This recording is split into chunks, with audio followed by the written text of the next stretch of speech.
வணக்கம். யூடைஸ் ப்ளஸில் நம்மளுடைய சிடபிள்யூஎஸ்என் குழந்தைகளை எப்படி வந்து ஜென்ரல் ப்ரொஃபைல் அப்டேட் பண்ணுறதுங்கிறத பற்றி நம்ம இப்போ பார்க்க அப்படிங்கிறத டைப் பண்ணுங்கள். யூடைஸ் ப்ளஸ்ங்கிறத டைப் பண்ணிவிட்டு ஃபஸ்ட் ஆப்ஷன் யூடைஸ் ப்ளஸ் தான் வரும். ஸோ யூடைஸ் ப்ளஸ் அப்படிங்கிறத லாகின் பண்ணிவிட்டு லாகின் ஃபார் ஆல் மாடியூல்ஸ் அப்படிங்கிறத டச் பண்ணுங்கள். ஸ்டேட்டை செலக்ட் பண்ணிக்கோங்க. ஸ்டேட் வந்து தமிழ்நாடு. கோ கொடுங்க. கோ கொடுத்துட்டு இப்போ வந்து நான் வந்து டெஸ்க்டாப் மோட் இல்லாமல் மொபைல் மோடில் வந்து பார்த்துட்ருக்கோம். ஸோ அதனால் மொபைல் மோடில் இந்த மாதிரி தான் உங்களுக்கு டிஸ்பிளே வரும். ஸ்டூடெண்ட் மாடியூல் இருக்கும், அதை லாகின் பண்ணுங்கள். ஸ்டூடெண்ட் மாடியூல் லாகின் பண்ணதும் யூடைஸ் பாஸ்வேர்டு வந்து கேட்குங்க. ஸோ நம்ம ஸ்கூலோடைய யூடைஸ் பாஸ்வேர்டு வந்து டைப் பண்ணுங்கள். டைப் பண்ணிவிட்டு பாஸ்வேர்டு டைப் பண்ணுங்கள்.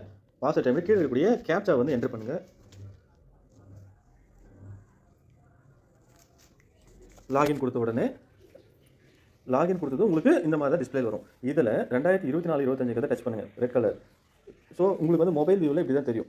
மேலே ஸ்க்ரோல் பண்ணிட்டே போங்க. ஃபார் எக்ஸாம்பிள் இந்த ஸ்கூலில் ஃபஸ்ட் ஸ்டாண்டர்டில் ஒரு பையன், இதை லெஃப்ட்டில் ஹேண்ட் சைடில் ரைட் டு லெஃப்ட்டில் வந்து ஸ்க்ரோல் பண்ணிங்கன்னா இந்த எண்டில் வியூ அண்ட் மேனேஜ்னு இருக்கும். ஸோ அதை வந்து நீங்கள் டச் பண்ணி பார்க்கும்போது இந்த ஸ்கூல் ஃபார் எக்ஸாம்பிள் ஆலத்தூரில் சுபதீபன் அப்படின்னு ஒரு பையன் இருக்கான், நியூ ஸ்டூடெண்ட்டு. ஸோ அந்த குழந்தைக்கு வந்து நீங்கள் அப்படியே லெஃப்ட்டில் ஜிபின்னு ஆல்ரெடி எல்லாம் க்ரீன் கலர் இருக்கும். ஜிபி அப்படிங்கிறது வந்து நீங்கள் டச் பண்ணிங்கன்னா உங்களுக்கான ஜென்ரல் ப்ரொஃபைல் ஸ்டூடெண்ட்டோட வரும். அப்படியே மேலே ஸ்க்ரோல் பண்ணிட்டு போயிட்டே இருக்கும்போது 4.1.17 இதுதான் வந்து சி கொடுத்துட்டு அவனுடைய டைப் ஆஃப் இம்பேர்மெண்ட் என்னங்கிறத கொடுக்குறீங்க. ஸோ அடுத்து வந்து ஃபார் எக்ஸாம்பிள் அந்த குழந்தை வந்து இன்டெலெக்சுவல் டிசபிலிட்டின்றது செலக்ட் பண்ணுறீங்க. அதுக்கடுத்தது ஹேவிங் டிசபிலிட்டி சர்டிஃபிகேட்னா அதுக்கும் எஸ் கொடுக்குறீங்க. ஸோ எஸ் கொடுத்துட்டு அந்த குழந்தையோட எவ்வளோ பர்சன்டேஜ் அப்படிங்கிறத கொடுத்துட்டு நீங்கள் என்ன பண்ணுன்னா கீழே வந்து சேவ் அப்படின்னு இருக்கும். ஸோ அந்த சேவ் அப்படிங்கிறத டச் பண்ணிங்கன்னாவே உங்களுக்கு வந்து CWSN value has been changed.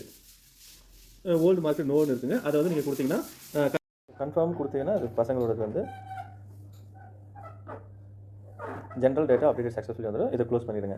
So next வந்து இப்போ இங்கே அதே 1.4.7 easy child CWSN S ID எஸ்ன்னு வந்து வந்துட்டுருக்கோம்.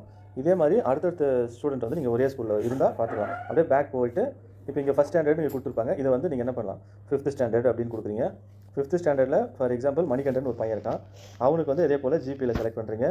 ஸோ அப்படியே மேலே ஸ்க்ரோல் பண்ணிகிட்டே போனீங்கன்னா 4.1.17 இந்த பகுதியில் வந்து நீங்கள் என்ன பண்ணுறீங்க, வெதர் சிடபிள்யூஎஸ்என் ஆல்ரெடி எஸ் இருக்குது, இன்டெலெக்சுவல் டிசபிலிட்டி இருக்குது. ஆனால் இங்கே வெதர் ஹேவிங் டிசபிலிட்டி சர்டிஃபிகேட் அப்படின்னா இங்கே நோன் இருக்குது. அவனுக்கு கிடச்சிருக்கிறது இருக்குன்னா எஸ் கொடுங்க. எஸ் கொடுத்துட்டு எவ்வளோ பர்சன்டேஜ் அப்படிங்கிற மென்ஷன் பண்ணி லாஸ்ட்டில் சேவ் அப்படின்னு கொடுத்தீங்கன்னா முடிச்சதுங்க. தேங்க்யூ.